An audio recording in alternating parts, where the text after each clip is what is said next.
Electronic document, any data or information recorded or stored in electronic form. Digital signature, an electronic signature authenticated using cryptographic methods.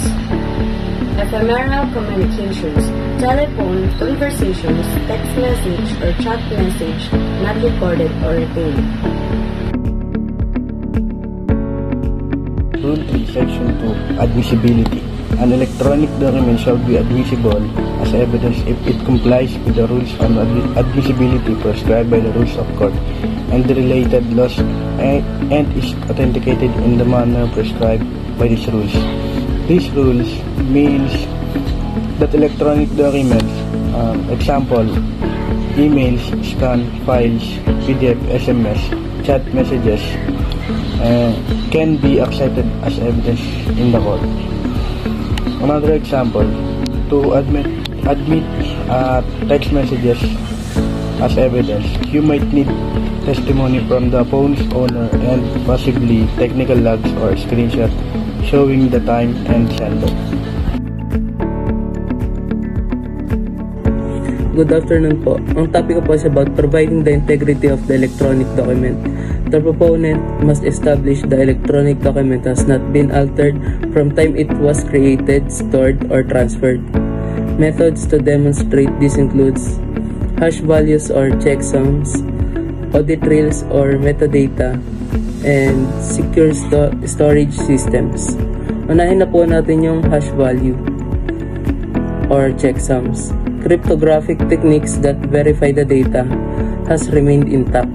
Ang hash values ay parang fingerprint na dokumento na gumagamit ng special na formula para gumawa ng unique na code sa document na kahit isang letra man lang ang mabago doon or magkamali ay mag-iiba agad ang hash. Kaya kung pareho pa rin ang hash value, ibig sabihin nun, hindi pa rin nababago ang dokumento. Audit trails or metadata. System-generated records showing changes or revisions plus timestamps. Sa audit trail or metadata, parang tala ng nangyari or lahat ng nangyari. Ang metadata ay impormasyon sa likod ng dokumento na tulad ng kung kailan ginawa, sino ang gumawa, at kailan huling inedit.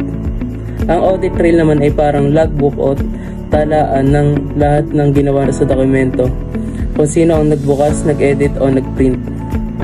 Sa madaling salita, tumutulong ang audit trail at metadata para malaman kung ano ang nangyari sa dokumento at kung sino ang gumawa nito. At yung last is secure storage systems. Evidence that the document was stored in a secure environment.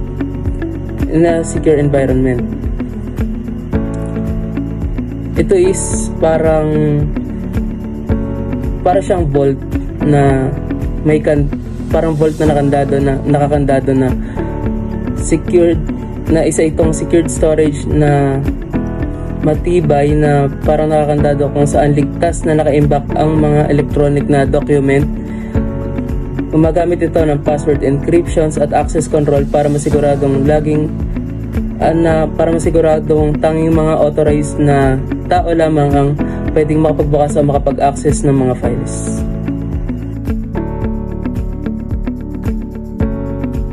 Establishing the document originator. Courts will look for evidence identifying the author or source of the electronic data message, which may be shown by email headers. Email headers demonstrate the path and originating address of an email.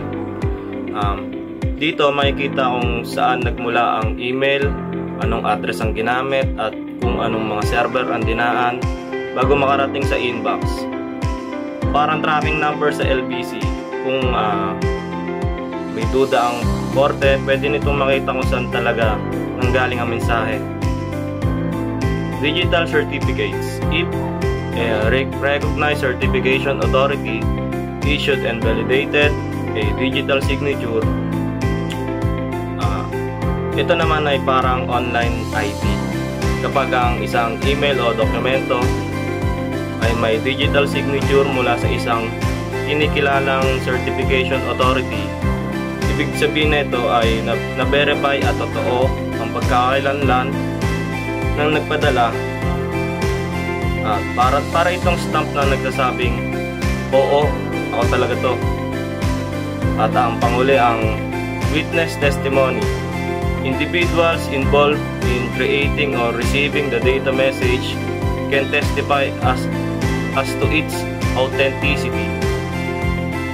Dito pumapasok ang mga taong direktang gumawa o nakatanggap ng mensahe.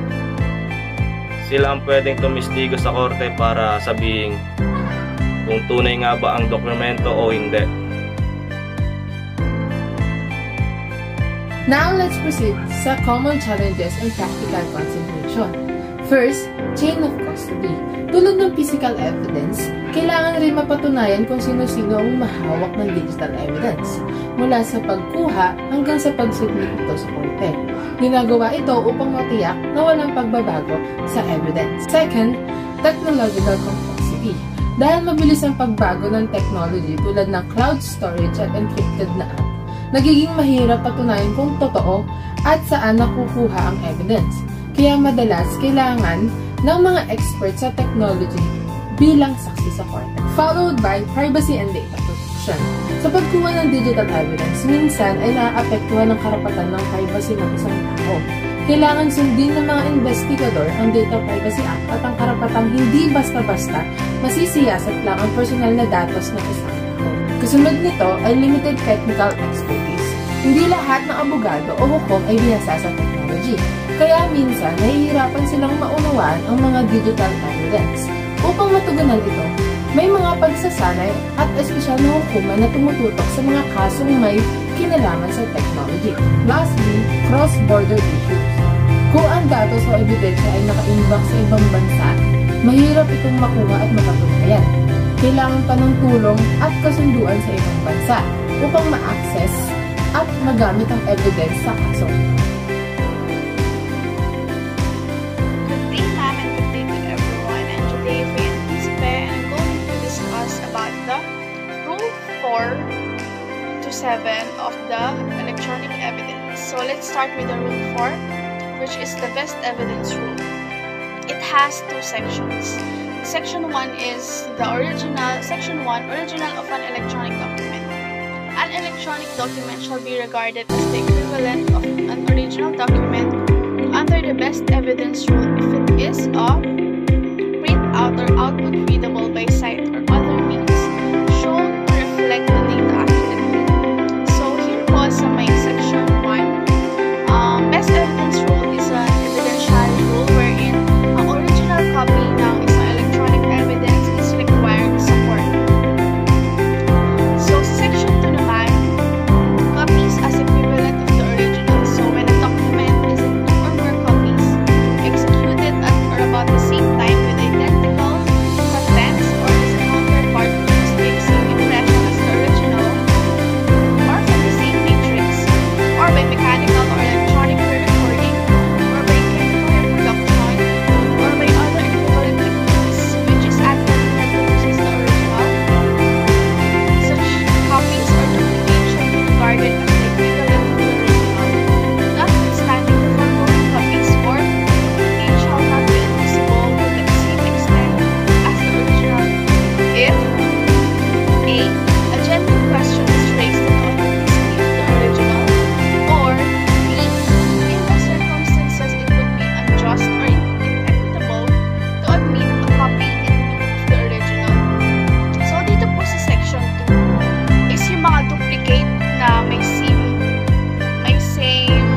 evidentiary weight of an electronic document. So, ito yung mga factors na kung saan kapag a-assess nila ang isang electronic document, titignan nila yung credibility nito. So, ito yung mga factors to prove the credibility of the electronic document. So, first paragraph is, ina-explain niya rito kung gaano ka-reliable yung pinagmulan or kung paano siya nagawa, paano nagawa yung electronic document, paano na-stored ito.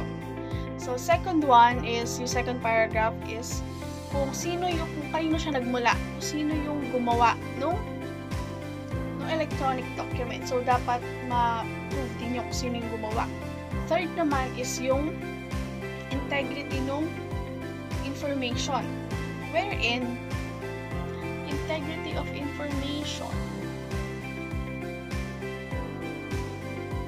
ito kung yung electronic evidence ba is hindi siya na-tamper or kung na-secured ba talaga siya. So, yung fourth is yung about sa familiarity of the witness or the person who made the entry with the communication and information system. So, kung yung taong gumawa ba ng electronic evidence is na-handle niya bang mabuti or na-store niya bang mabuti yung electronic document and gaano siya ka-familiar sa electronic document na to. And lastly, yung quality ng original information na sa system. So, kung yung mga data ba na nakalagay doon sa electronic document is accurate or kung hindi talaga siya na-tamper. So, let's move to section 2, which is the integrity of an information and communication system. If any dispute involving the integrity of the information and communication system in which an electronic document or electronic data message is recorded or stored, the court may consider, among others, the following factors. So, ito naman yung factors sa section 2, which is the integrity of an information and communication system. Good afternoon, everyone. My name is Reynalyn Joycina Barod. I will discuss the rules on electronic evidence. I will explain the rule 1 to 3. First, the rule 1, which is coverage siya ng scope, cases covered in application of other rules on evidence. Section 1, first is section 1. Section 1, which is the scope, unless otherwise provided therein, these rules shall apply whenever electronic document or electronic data message as defined in rule 2 thereof. So, dito is a rule 1.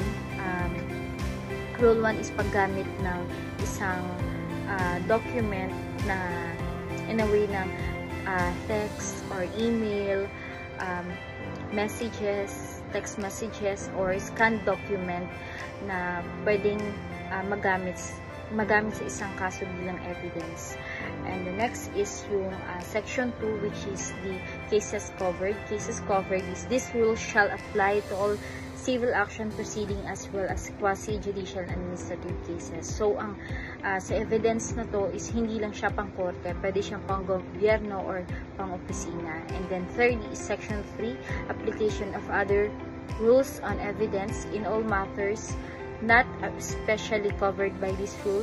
The rules of court and pertinent provisions status in containing the rules on evidence shall apply. So, ito, kapag walang patunay tukol sa isang issue ng evidence, maaring bumalik or susunod pa rin ng isang korte sa karaniwang rules of court. The next one is yung rule 2, which is definition of terms and construction. Definition of terms and construction defines as well this following. First is the asymmetric or public crypto system. This one is a system capable of generating secure key consisting the private key for creating digital signature and the public key which is verifying the digital signature. And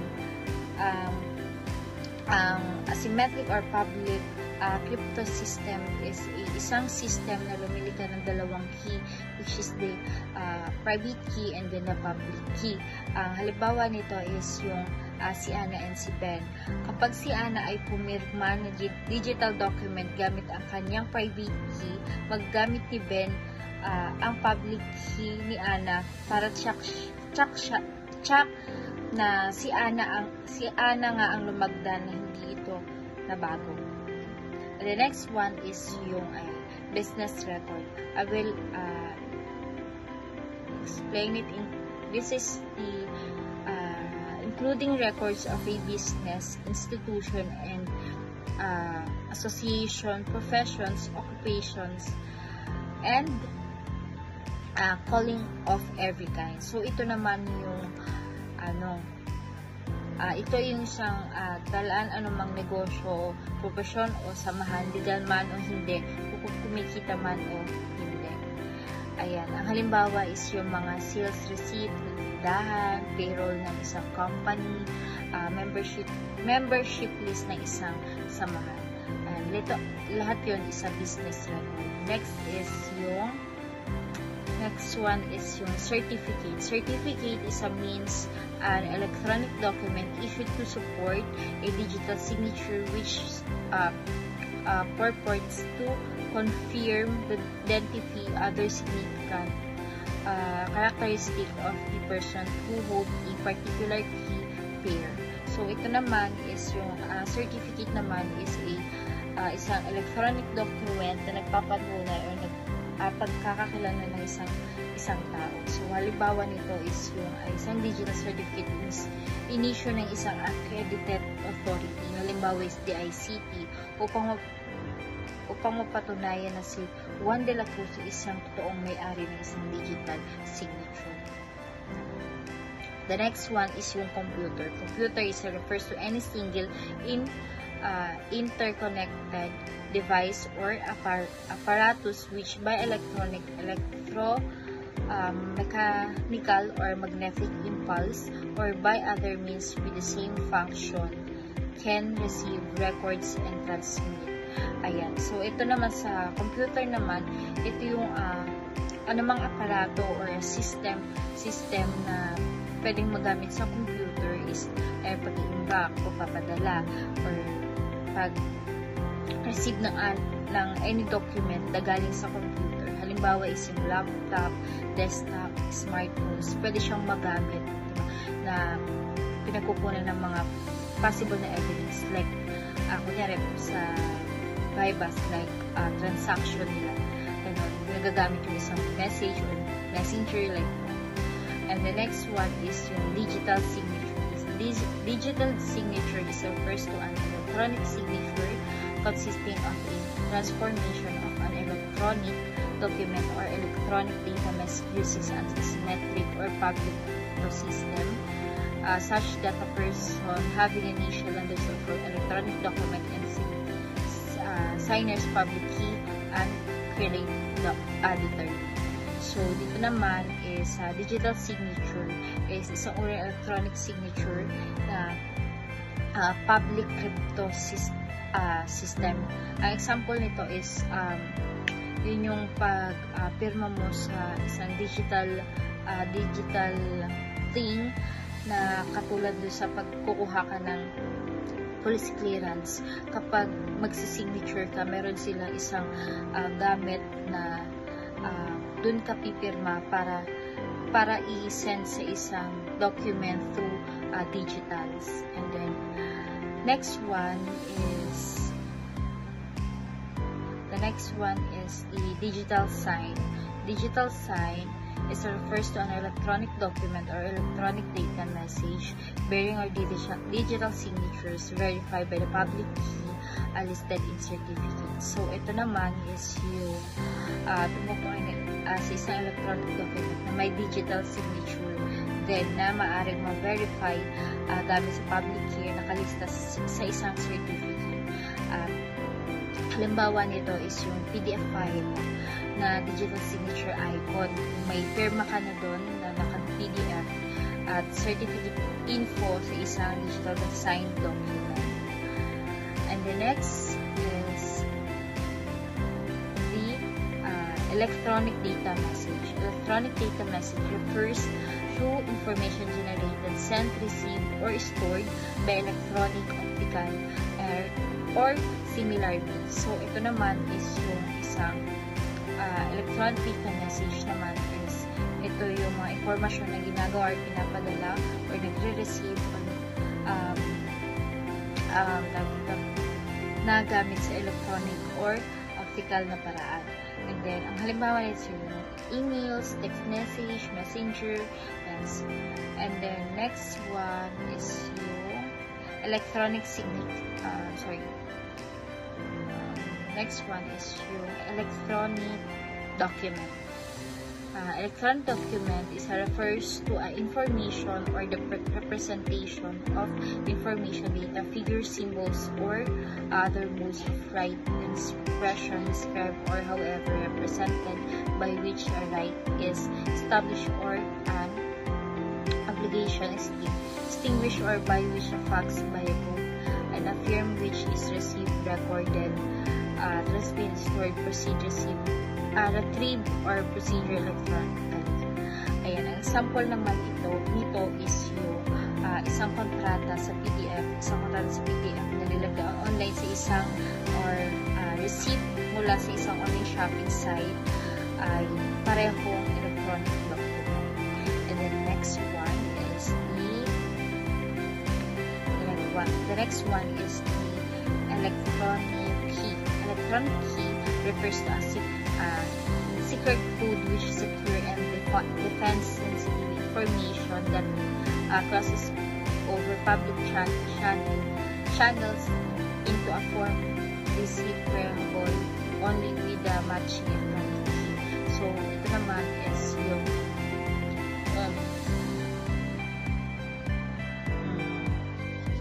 so the next one is yung electronic key. Electronic key is a secret code which secure the defense sensitive information that crosses over public channel into a form decipherable only with the matching electronic key. So, ito naman is yung lihim na code na ginagamit upang protektahan yung mga sensitive information. For example, nito is yung password or encryption like sa bangko.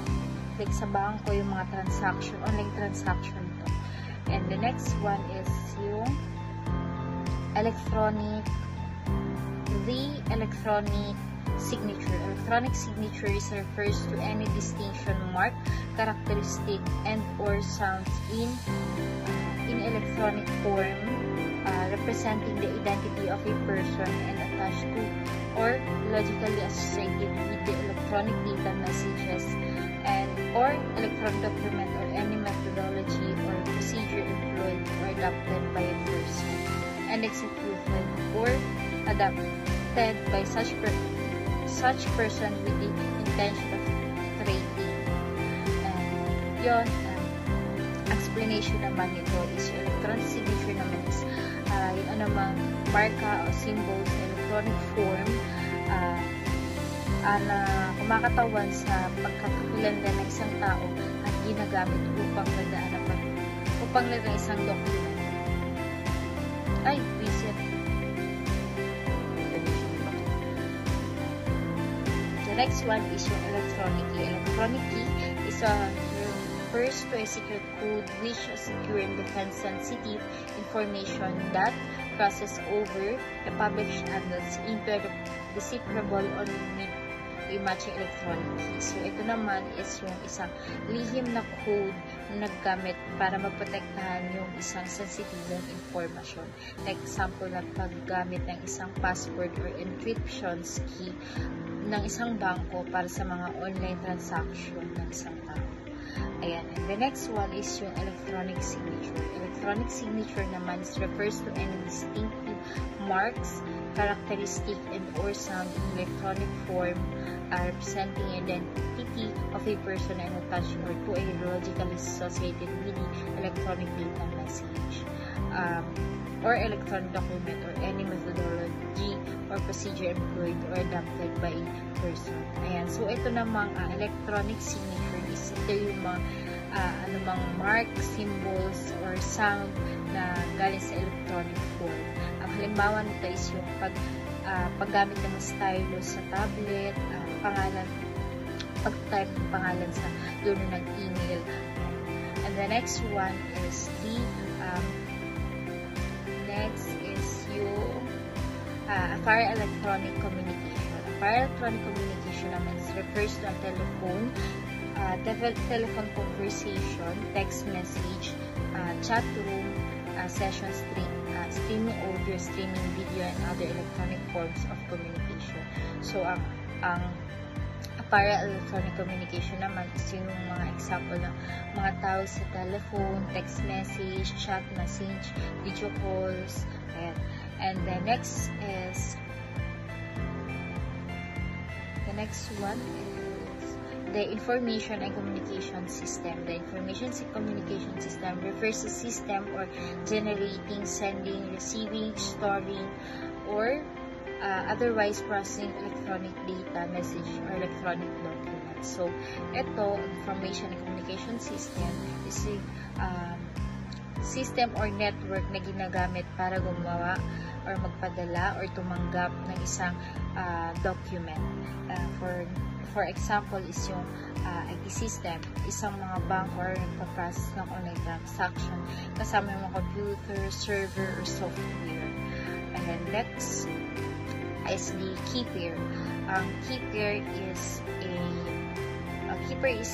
an asymmetric crypto system refers to a private key and its mathematically related public key such that the latter can verify digital signature that the former creates.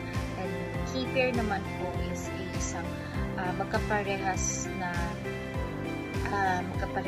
isang susi, like isang asymmetric, isang private key at isang public key.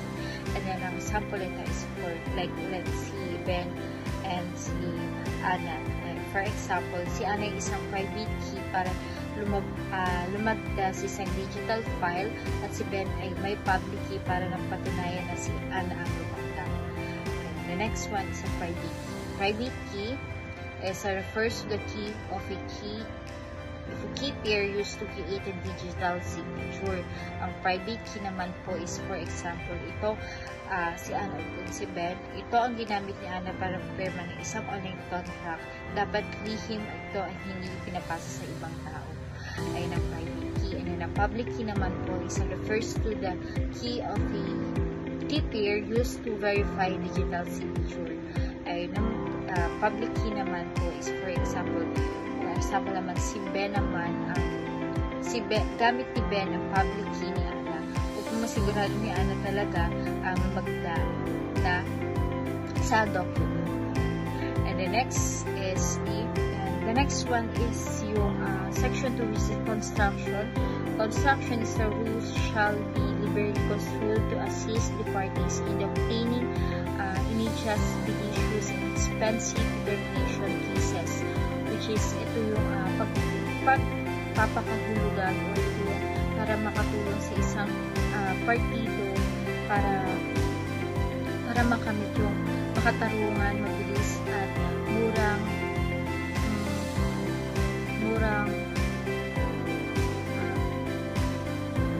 paglitas sa isang kaso. And then kasama din dito yung interpretasyon nito sa pagsasaalang-alang ng interpretation ng text mula ng isang Electronic Commerce Act RE 792. And the next one is Rule 3, which is the electronic document, which is the Section 1. Electronic document is a functional equivalent of paper-based document.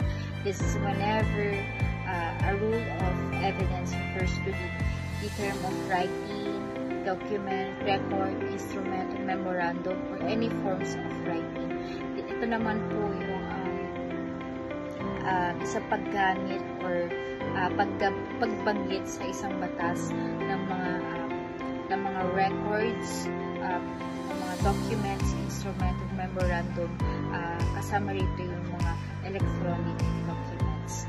And the next one is yung admissibility of this rule. Section 2, admissibility. An electronic document is admissible in evidence if it complies with the rules on admissibility prescribed by the rules of court and directed, thus and is authenticated in the manner prescribed by the rules. So, ito naman po yung ang electronic document ay tatang bilang ebidensya sa isang ito yung mga pag tinatanggap, dapat ito yung sumusunod sa mga rules of court and then maayos na na-authentic. And the next one is yung section 3, which is the privilege communication. The confidential character of the privilege communication is not lost solely on the ground of it is the form of electronic document. So, ito naman is yung isang babagong ugnayan or isang lihim na komunikasyon na nasa electronic form. Ibig sabihin, di nawawala yung pagiging lihim nito kahit na nasa email, chat, text message, or any message form or digital na ginagamitan. So right now, we will talk about the precautions when collecting an evidence. So when it comes to collecting an evidence, whether an laboratory, crime scene, or during an investigation, it's very critical to follow the proper precautions to maintain accuracy, reliability, and integrity. So I'll give you some kinds of precautions to take. So the first one is ensure personal safety. You should wear PPE or personal protective equipment such as gloves, masks, goggles, or protective clothing, and be alert on hazard like chemicals, biohazards, mga sharp objects, and electrical risk. And lastly is do not eat, drink, or smoke at the crime scene. Number 2 is prevent contamination. Always wear fresh gloves when collecting a new evidence. Use sterile tools and containers for collection, and also avoid coughing, sneezing, or talking over the evidence. And handle items minimally and only by the edges. So the third one is maintain chain of custody. Here you need to document who collected, handled, transferred, and stored each of the evidence, and record the date, time, place, and location of the evidence, and also use tamper evidence seals and proper labeling in maintain of chain of custody. Or is preserve the integrity of evidence. So when you have the evidence, you need to keep it in a condition, original condition, as much as possible, and avoid using substances to alter that evidence. And lastly is you need to use the proper containers for that evidence, like paper bag or plastic bag for biological materials, like that. So number 5 is proper labeling and documentation. So label each item with case number, description of evidence, collector's name and signature, date and type of collection, and take photographs and sketches before moving or collecting an evidence, and keep detailed notes for future reference. So number 6 is avoid cross-contamination. When we say cross-contamination, we need to collect and package each item separately and use new instrument. And the most important is never place the multiple pieces of evidence in the same container.